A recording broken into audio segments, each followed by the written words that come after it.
Hello friends, हमारे channel tarot सप्ताहिकी में आपका स्वागत है। अगर आप नए हैं तो सब्सक्राइब बटन पर क्लिक कर दीजिए ताकि हमारे नए वीडियोस के अपडेट्स आपको टाइम से मिल जाएं। चलिए देखते हैं अगला हफ्ता वर्गो राशि के लिए कैसा होने वाला है। वर्गो राशि के लिए जो कार्ड निकल के आया है वो है 7 ऑफ सोर्ड्स का कार्ड अपराइट पोजीशन में। 7 ऑफ सोर्ड्स का कार्ड जब भी किसी रीडिंग में आता है, चाहे वो किसी राशिफल के लिए हो या किसी व्यक्ति विशेष के लिए, तो ये धोखा और डिसेप्शन यानी कि बहरूपियापन दिखलाता है।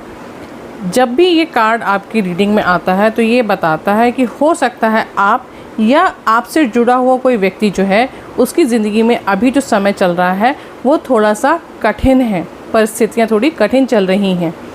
कई बार ये कार्ड ये भी बताता है कि कुछ कारण या कुछ सर्कमस्टांसेस ऐसे बन गए हैं, सिचुएशंस ऐसी बन गई हैं आपकी ज़िंदगी में जिसकी वजह से आप थोड़ा सा शक्की या कहना चाहिए कि लोगों के बारे में, उनकी पर्सनल लाइफ के बारे में आप थोड़ा टांग अड़ाने वाले बिहेवियर में हैं। कई बार इन स्थितियों में पकड़ा भी जाता है इंसान। 7 ऑफ सोर्ड्स का जो कार्ड है अपराइट पोजीशन में यही बताता है कि अगर आप किसी के ऊपर शक कर रहे हैं या आप जासूसी कर रहे हैं तो फिर आपके पकड़े जाने की संभावना इस स्थिति में बढ़ जाती है। कई बार ये कार्ड ये भी बताता है कि अभी जो है आप अकेले ही चीज़ों को एक्सप्लोर करना चाहते हैं, यानी कि आप अपनी ज़िंदगी में कुछ चीज़ें खुद ही करना चाहते हैं, खुद ही डिस्कवर भी करना चाहते हैं। लव लाइफ में ये कार्ड बताता है कि कहीं जिस भी व्यक्ति का आप रिलेशनशिप में या आपने अभी किसी नई रिलेशनशिप में गए हैं तो आप थोड़ा कॉशियस रहिएगा, थोड़ा सावधान रहिएगा।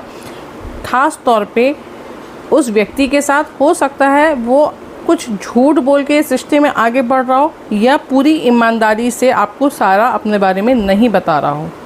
कई बार ये कार्ड बिट्रेयल यानी कि धोखा भी बताता है। अगर आपका गट फील आपको ये बता रहा है, आपका इंस्टिंक्ट आपको ये बता रहा है कि सामने वाला व्यक्ति आपको धोखा दे रहा है या आपसे कुछ छुपा रहा है, तो प्लीज़ आप उसको कन्फ्रंट कीजिए, उससे पोलाइटली पूछिए कि ऐसा कुछ तो नहीं है जो वो आपसे छुपा रहा है। अगर ऐसा कुछ है तो उन चीज़ों को डिस्कस कीजिए। अपने गट फीलिंग को, अपने इंस्टिंक्ट को इग्नोर मत कीजिएगा। करियर के मामले में 7 ऑफ सॉर्ड्स अपराइट का मतलब होता है कि आपके वर्क प्लेस में कुछ लोग ऐसे हैं जो आपसे झूठ बोल रहे हैं या आपके बारे में गॉसिप कर रहे हैं, आपके बारे में गलत बातें फैला रहे हैं ऑफिस में या आपके बॉसेस को। तो जब भी 7 ऑफ सॉर्ड्स का कार्ड अपराइट पोजीशन में आता है और वर्क प्लेस की बात होती है तो ध्यान रखिएगा कि आप किसी पे भी, जिस पे भी आप भरोसा करते हैं, चाहे वो लोग हों या कोई एक व्यक्ति हो, तो उस पर थोड़ा ध्यान रखिएगा कि वो एक्चुअली आपके बारे में क्या बता रहा है, क्या बात कर रहा है। थोड़ा सा कॉशियस रहने की ज़रूरत है इस समय आपको।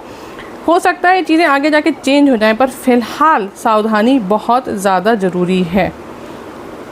कई बार ये कार्ड ये भी बताता है कि हो सकता है कि आप जिस काम को कर रहे हैं उस काम को करने के लिए जो स्ट्रैटेजी आप अभी यूज़ कर रहे हैं उसमें आपको रिजल्ट्स अच्छे नहीं मिल रहे, तो चांसेस हैं कि आप अपनी स्ट्रैटेजी को रीएनालाइज करें और उसके बाद उसमें चेंजेस लाके, परिवर्तन लाके अपने करियर में या अपने वर्क प्लेस में जिस मुकाम पे आप पहुंचना चाहते हैं वहां पहुंचें।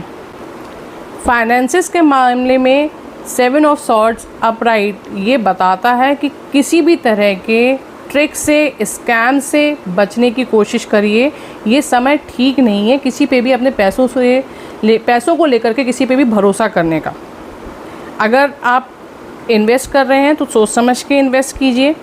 जल्दी पैसा बनाने के रास्ते में आगे मत बढ़िएगा क्योंकि इसमें आपको नुकसान होने की संभावना बहुत ज़्यादा है। गैम्बलिंग या इस टाइप की जो चीज़ें हैं जो स्पेकुलेशन पे बेस्ड होती हैं उनसे भी थोड़ा अपने आप को दूर रखिएगा।